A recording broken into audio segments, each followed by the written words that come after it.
अब हम लोग साइंस के क्वेश्चन का ऑब्जेक्टिव का आंसर जानेंगे। आज का भी इसका सेट है जी, ठीक है।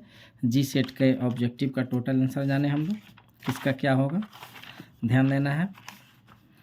ये मॉर्निंग शिफ्ट वालों के लिए वालों का क्वेश्चन है। तो कह रहा है कि अभिक्रिया जिनमें आयनों का आदान प्रदान होता है क्या कहलाती है, ठीक है। तो जिनमें आयनों का आदान प्रदान होता है उसे हम लोग द्विविस्थापन अभिक्रिया कहते हैं। 2 नंबर सवाल देखा जाए। कह रहा है निम्नलिखित में से कौन संतुलित रासायनिक समीकरण नहीं है। कह रहा है नहीं है, तो नहीं के लिए आपका डी, ठीक है। कह रहा है किसी उदासीन विलयन का पीएच मान होता है। सब कोई जानते हैं उदासीन विलयन का पीएच मान कितना होता है, 7, ठीक है। 4 नंबर सवाल है निम्नलिखित में से प्राकृतिक सूचक कौन नहीं है। तो प्राकृतिक सूचक यानी कि हल्दी, ठीक है। देखा जाए फिर। कह रहा है धोबिया सोडा का रासायनिक सूत्र है। धोबिया सोडा नाम सुने होंगे आप लोग, तो धोबिया सोडा का रासायनिक सूत्र है सी। निम्नलिखित में से कौन विजातीय यौगिक है। विजातीय यौगिक के बारे में आपको बताना है, ठीक है। 6 नंबर सवाल है। तो विजातीय यौगिक जो है आपका प्लास्टर ऑफ पेरिस है, डी जो होगा वह करेक्ट आंसर होगा। 7 नंबर देखा जाए। कह रहा है सबसे कठोर प्राकृतिक पदार्थ है। कई बार आप लोग पढ़े होंगे, केशव सर पढ़ाए होंगे कि सबसे कठोर चीज़ कौन सी होता है जी, हीरा। क्या होता है, हीरा, इसलिए डी नंबर करेक्ट आंसर होगा। 8 निम्नांकित में से कौन सा आयन लाल लिटमस पत्र को नीला कर सकता है। लिटमस पत्र के बारे में, लिटमस पत्र दिखाया भी गया था आप लोगों को। तो 8वां का जो होगा वह लाल लिटमस पत्र को नीला करने वाला चीज़ कौन सी होता है, OH- यानी कि बी जो होगा करेक्ट होगा। 9 नंबर देखा जाए। कह कार्बन हाइड्रोजन के संयोग कर क्या बनाता है, हाइड्रोकार्बन। हाइड्रोकार्बन वाला एक चैप्टर भी है आप लोगों का। अब आगे देखा जाए। कह बोरॉन और एल्युमिनियम आवर्त सारणी में किस वर्ग में आते हैं। बोरॉन और एल्युमिनियम, तो इसका हो जाएगा 13, यानी कि सी नंबर सही होगा, ठीक है। 14 कह मूत्र का पीला रंग किस वर्णक के कारण होता है। पीला रंग तो ये होता है यूरोक्रोम, इसी के कारण जो होता है मूत्र का जो रंग होता है वह पीला होता है, ठीक है। 12 नंबर सवाल देखा जाए। कह रहा है 12 नंबर सवाल ध्यान दीजिएगा आप लोग कि पीत रस का स्राव होता है। तो पीत कौन चीज़ से निकलता है, यकृत से निकलता है, ठीक है। यानी कि बी जो होगा वह करेक्ट होगा। 14 मनुष्य, बिल्ली तथा चमगादड़ के अग्रपाद हैं। आपको बताना समजात अंग है कि असमजात अंग है, तो इसका आंसर होगा असमजात अंग। अब है निम्नलिखित में से कौन पुनरुद्भवन का एक उदाहरण है, ठीक है। 15 नंबर सवाल है, तो इसका आंसर होगा गाय, अर्थात सी करेक्ट आंसर होगा। 16 किसी जीव की जीनी संरचना होती है। किसी भी जीव की आपको जीनी संरचना बताना है कैसी होती है, तो जीनोटाइप, अर्थात ए करेक्ट होगा 16 का। 17 फल पकाने के लिए कौन सी का प्रयोग, किस हार्मोन का प्रयोग होता है ना जी, फल पकाने वाला। देखोगे आम बड़ी जल्दी तैयार कर देता है लोग ना। 17 का जो होगा एथिलीन, अर्थात ए। 18 गोबर छाता है, मृतजीवी, परजीवी, स्वपोषी। गोबर आप लोग देखे होंगे मरा हुआ चीज़ होता है, अर्थात मृतजीवी होता है। कह ओजोन का आणविक सूत्र है, कई बार देखे होंगे O3, ठीक है। तो 19 का हो जाएगा बी करेक्ट। 20 देखा जाए। 20 है कवक के पोषण में कौन सी विधि होती है। तो कवक के पोषण में जो विधि होती है वह होती है मृतजीवी, अर्थात सी, ठीक। 21 पारिस्थितिक तंत्र में ऊर्जा का प्रवाह होता है। अरे एक ही दिशा में, सदैव सवाल भी है एक दिशा में क्यों होता है, तो 21 का हो जाएगा ए, एक दिशीय। 22 देखा जाए। 22 मानव हृदय में कितने कोष्ठक पाए जाते हैं। कई बार सुने होंगे कि मानव हृदय में 4 कोष्ठक पाए जाते हैं। कितने, 4। विकासीय दृष्टिकोण से हमारी किसकी अधिक समानता होती है, हमारे किससे मिलता जुलता रहता है ना। विकास के मामले में देखा जाए तो चिंपैंजी का आप लोग नाम सुने होंगे, 23 का ए चिंपैंजी। 24 दूध से दही बनने में निम्नलिखित में से कौन सी क्रिया होती है। दूध से दही बनाना है, घर घर जमाते होंगे आप लोग, आज तक नहीं पता है कि किण्वन अभिक्रिया होती है, यानी कि किण्वन 24 का बी। 25 करा CaOCl2 का प्रचलित नाम क्या है, कई बार पढ़े होंगे आप लोग, तो इसका प्रचलित नाम हो गया विरंजक चूर्ण। ठीक है। आयोडीन युक्त नमक है, नमक के बारे में आप जानते हैं, इसमें कोना कोना में नमक है। ठीक है, तो आप देखिए यहाँ भी Cl है, यहाँ भी Cl है, यानी कि दोनों में नमक है, यानी कि कहने का अर्थ यह है, सॉरी Na, Cl नहीं, Na यहाँ भी है, Na यहाँ भी है, सोडियम दोनों तरफ आपको दिखाई दे रहा है, तो ए और बी करेक्ट आंसर। ठीक है। 27 नंबर सवाल देखा जाए, करा मिश्र धातु जिसमें 90% Cu और 10% Sn होता है, आप क्या होता है, सब कोई जानते हैं कि Cu और Sn मिल करके क्या बनाता है, तो कांसा बनाता है, यानी कि डी करेक्ट आंसर होगा। ठीक है। ऑक्सीजन गैस के एक अणु के दो परमाणुओं के बीच कितने आबंध पाए जाते हैं। ठीक है, तो ऑक्सीजन के बीच 2 आबंध पाए जाते हैं, इसीलिए 28 का बी जो होगा बिल्कुल सही होगा। ठीक है। अब आइए 29 नंबर, यशद पुष्प है, यशद पुष्प। ठीक है, तो जेडेनो जो है वो आपका ऐसे यशद पुष्प होता है। ठीक है।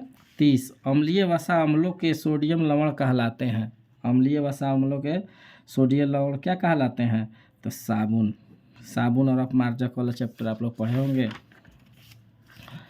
फिर कह रहा है निम्नलिखित में से कौन कार्बोनिक समूह के संकेत है। ठीक है, ये भी आप लोग पढ़े होंगे। 30 नंबर जो है बहुत ही इम्पोर्टेंट सवाल है, तो इसका हो जाएगा सी। 30 नहीं 31 सॉरी 32 कह रहा है कि निम्नलिखित कार्बनिक यौगिकों में कौन सा यौगिक एल्काइन है, आपको एल्काइन बताना है। 32 नंबर सवाल, तो इसका हो जाएगा एसिटिलीन। कह रहा है किसी दर्पण की फोकस दूरी चिन्हों की परिपाटी के अनुसार ऋणात्मक नहीं मानी जाती है। ठीक है, 33 नंबर क्वेश्चन है, इसका हो जाएगा अवतल दर्पण। ठीक है। अब देखा जाए 34 नंबर सवाल, अवतल दर्पण में आवर्धित प्रतिबिंब प्राप्त करने के लिए वस्तु को कहाँ रखा जाता है। वस्तु की स्थिति बताना है कि किसमें आवर्धित प्रतिबिंब बनता है। ठीक है, तो आवर्धित प्रतिबिंब बनता है फोकस और जब ध्रुव के बीच रखा जाता है तब वस्तु का आवर्धित अर्थात बड़ा प्रतिबिंब बनता है। 35 नंबर सवाल देखा जाए, कह रहा है प्रकाश के परावर्तन के कितने नियम हैं। तो परावर्तन के नियम अपवर्तन के नियम आप पढ़े होंगे। प्रकाश के परावर्तन के 2 नियम होते हैं, ऑप्शन बी करेक्ट होगा। किसी संबंध में अपवर्तनांक का मान क्या होता है, बहुत अच्छा सवाल, इसको भी कई बार पढ़े होंगे आप लोग। तो इसका हो जाता है साइन आई बटा साइन आर, यानी कि ए जो होगा बिल्कुल करेक्ट आंसर होगा। ठीक है। अब है किसी लेंस की क्षमता का मात्रक क्या होता है। डायऑप्टर कई बार आप लोग सुने होंगे, डी 37 का डी करेक्ट आंसर। 38 करा अवतल लेंस में आवर्धन m बराबर होता है, आवर्धन बराबर आप लोग पढ़े होंगे फार्मूला v बटा यू, यानी कि v बटा यू, सी नंबर बिल्कुल करेक्ट। हीरे का अपवर्तनांक होता है, हमको नहीं लग रहा है किसी बच्चा से यह सवाल का आंसर छूटा होगा, 2.42। डी नंबर 39 का डी बिल्कुल करेक्ट होगा। एक प्रिज्म कितने सतहों से घिरा होता है। प्रिज्म देखे होंगे आप लोग, 40 नंबर सवाल है। तो प्रिज्म जो है वह 5 सतहों से घिरा होता है। कितने सतहों से, तो डी बिल्कुल सही आंसर होगा। लाल रक्त का लाल रंग निम्नलिखित में से किस प्रोटीन की उपस्थिति के कारण होता है। तो आप लोग जन्मे करते हैं कि जब खून का कमी होता है डॉक्टर के पास जाते हैं तो क्या कहता है, देखिए ना आपके शरीर में हेमोग्लोबिन की कमी है। तो यानी कि इसका जो सही आंसर होगा हेमोग्लोबिन, इस कारण से रक्त जो होता है वो लाल होता है। कह क्लोरोफिल वर्णक का रंग होता है, पता वाला नहीं क्या सुन लोग, नहीं सुने आप लोग, हरा क्यों होता है। तो क्लोरोफिल का रंग कैसा होता है, हरा, अर्थात डी 42 का डी जो होगा वह बिल्कुल करेक्ट आंसर होगा। कह दांत का कठोरतम भाग है दांत। ठीक है, तो इसका 43 नंबर कठोर कौन चीज़ होता है, तो इनामेल से, यानी कि बी जो होगा 43 का बिल्कुल करेक्ट होगा। 44 थायरॉक्सिन हार्मोन के संश्लेषण में किसका अधिक होना आवश्यक है।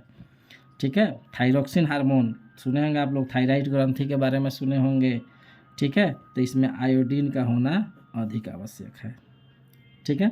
45 कर अपघटक का एक उदाहरण है, अपघटक, ठीक है। तो अपघटक का जो उदाहरण होता है, आप देखिए गाय, कवक, बाघ, घास, तो इसमें आपका कवक होगा, ठीक है।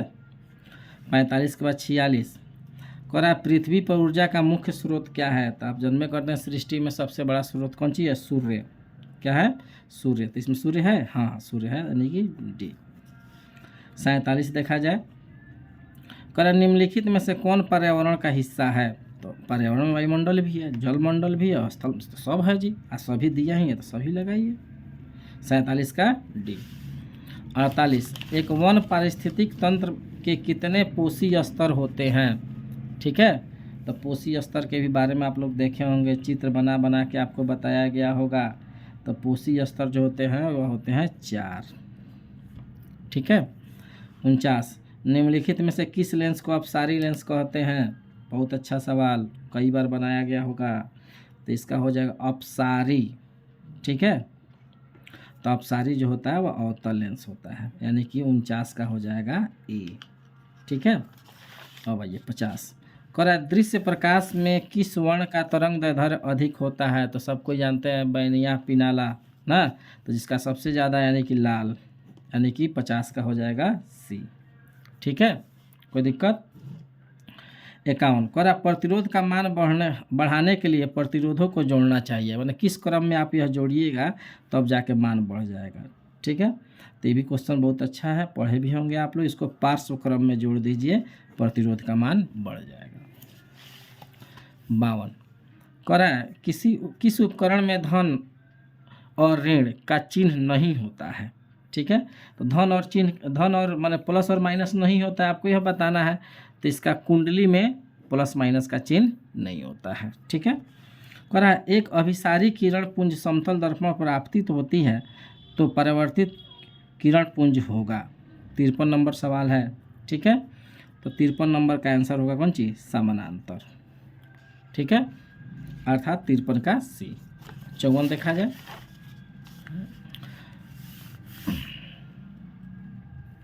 चलिए 54 नंबर सवाल करा है कि चुंबकीय फ्लक्स का एसआई मात्रक है। तो वेबर सबको ही जानता है, 54 का सी। करा एक एमीटर के 0, 0 तथा 2a अंकों के बीच 20 विभाग हैं, तो एमीटर का अल्पमतांक क्या होगा। सबसे कम आपको बताना है इसमें से कौन है। तो इसे भी आप देख सकते हैं कि इसमें सबसे कौन आपको नज़र आ रहा है। तो जो सबसे कम नज़र आएगा तो अर्थात बी जो होगा आपका राइट आंसर होगा, ठीक है। चलिए 56 यदि अगला क्वेश्चन है 56 यदि कई प्रतिरोध समानांतर हों तो उनका समतुल्य प्रतिरोध होगा, ठीक है। कई प्रतिरोध कह रहा है समानांतर हों तो उनका समतुल्य प्रतिरोध प्रत्येक प्रतिरोध से कम होगा। 57 कह रहा पोटेशियम की परमाणुओं की संख्या 19 है तो संयोजकता कितनी होगी। अरे भाई 2 8 8 8 2 10 8 18 1 बच गया 19, यानी कि कितना 1, यानी कि ए जो होगा बिल्कुल सही आंसर होगा, ठीक है। तो 57 का ए। आगे देखा जाए 58 एल्केन का सूत्र क्या होगा। वाह, कई बार पढ़े होंगे आप लोग। तो इसका होगा CnH2n+2b। 59 फ्लोरीन की परमाणु संख्या क्या होती है, फ्लोरीन, ठीक है। तो इसका परमाणु संख्या हो जाता है 9, यानी कि 59 का ए जो होगा करेक्ट आंसर होगा, ठीक है। 60 कोई विलयन लाल लिटमस पत्र को नीला कर देता है तो पीएच मान क्या होगा। लाल को क्या कर रहा है, नीला कर रहा है, तो इसका पीएच मान 7 से अधिक होगा, ठीक है, अर्थात 60 का बी। 61 ऑक्सीजन का परमाणु भार कितना होता है। परमाणु भार पूछ रहा है, तो सब कोई जानते हैं कि ऑक्सीजन का जो परमाणु भार होता है वह 16, कितना होता है 16, यानी कि 61 का सी हो जाएगा। करा बॉक्साइड निम्नांकित में से किस धातु का अयस्क है। बॉक्साइड एल्युमिनियम का निष्कर्षण आप लोग पढ़े होंगे, इसीलिए इसका होगा कौन सी Al, यानी कि 62 का सी जो होगा करेक्ट आंसर होगा। अगला सवाल देखा जाए धातुओं की क्रियाशीलता का सही क्रम क्या है। देख लीजिए यहाँ पे क्रियाशीलता के आधार पर आपको क्रम सजाना है और आपको बताना है कि इसमें सही कौन है। तो सबसे सही क्रम जो है वह डी नंबर जो है वह सबसे सही क्रम है। ठीक है। 64 कह रहा है सवाल Fe2O3 plus 2Al gives Al2O3 plus 2Fe निम्नलिखित में से किस प्रकार की अभिक्रिया है। आपको बताना है किस प्रकार की अभिक्रिया है। तो आप लोग विस्थापन अभिक्रिया का नाम पढ़े होंगे कि विस्थापित कर दिया जाता है, तो अर्थात सी नंबर जो होगा बिल्कुल सही होगा। ठीक है। अब यहाँ देखा जाए 65 नंबर सवाल निम्नलिखित में किसके रंध्र के छिद्र घिरे रहते हैं। छिद्र घिरे रहते हैं, पढ़े भी होंगे, बायोलॉजी का सवाल है। तो इसका आंसर हो जाएगा वात रंध्रों से, अर्थात 65 का सी हो जाएगा। 66 कौन सी गैस श्वसन क्रिया में मुक्त होती है। अरे भाई आप ऑक्सीजन लेते हैं, कार्बन डाइऑक्साइड छोड़ते हैं। ठीक है, तो कौन सी गैस श्वसन क्रिया में मुक्त होती है। तो 66 में देखिए CO2 कार्बन डाइऑक्साइड, अर्थात यहाँ पर डी करेक्ट आंसर होगा। 67 निम्नलिखित में से किस रंग की प्रकाश किरण प्रकाश संश्लेषण के लिए सबसे ज़्यादा प्रभावी होता है। तो सब कोई जानते हैं कि प्रकाश संश्लेषण की जो क्रिया होती है ना, वह सबसे अधिक प्रभावी किस रंग के लिए होता है। तो सवाल है 67 का, तो प्रकाश संश्लेषण सबसे ज़्यादा किस में प्रभावी होता है।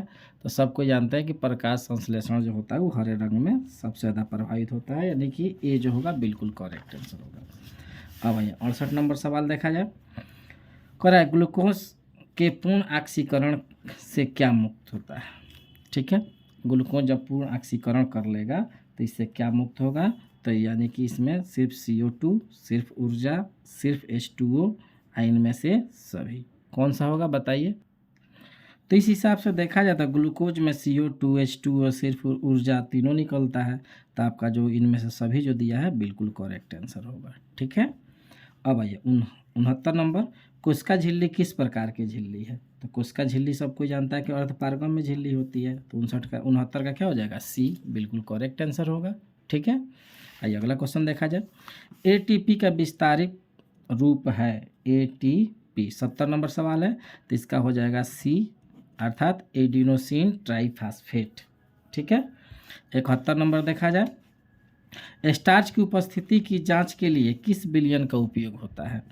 आयोडीन है ना, उसके बाद यूसिन, बहुत सारा ऑप्शन चारों देख लीजिए कौन सा उपयोग होता है। तो 71 का हो जाएगा ए, अर्थात आयोडीन।